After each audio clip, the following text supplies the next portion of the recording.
નમસ્કાર ગુજરાત, હું તમારો અંબાલાલ. મિત્રો, ઘરની બહાર નીકળતા પહેલા હવામાન માહિતી જરૂર જાણી લેજો, કારણ કે આગામી 2 દિવસ રાજ્યના અનેક વિસ્તારોમાં ભારેથી અતિભારે વરસાદ પડવાની શક્યતા છે.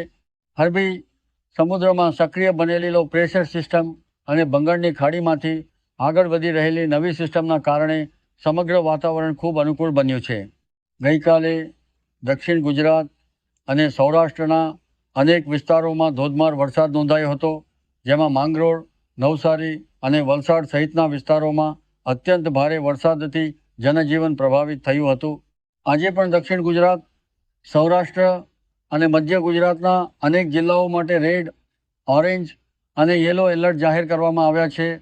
સુરત, તાપી, ડાંગ, નવસારી, વલસાડ, ભાવનગર સહિતના વિસ્તારોમાં અતિભારે વરસાદની પૂરી શક્યતા છે, જ્યારે અમરેલી, ગીર સોમનાથ, ભરૂચ, વડોદરા, નર્મદા અને અન્ય જિલ્લાઓમાં પણ ભારે વરસાદ વરસી શકે છે.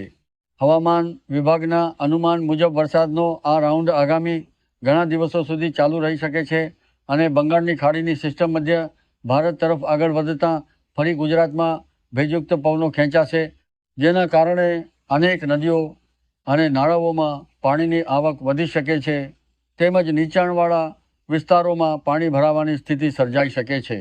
મિત્રો, અત્યારે ખેડૂતો માટે સારા સમાચાર છે. હાલના તમામ હવામાન મોડલ અને નિષ્ણાતોના અનુમાન મુજબ ગુજરાતમાં વરસાદનું જોર હજુ યથાવત રહેવાની શક્યતા છે.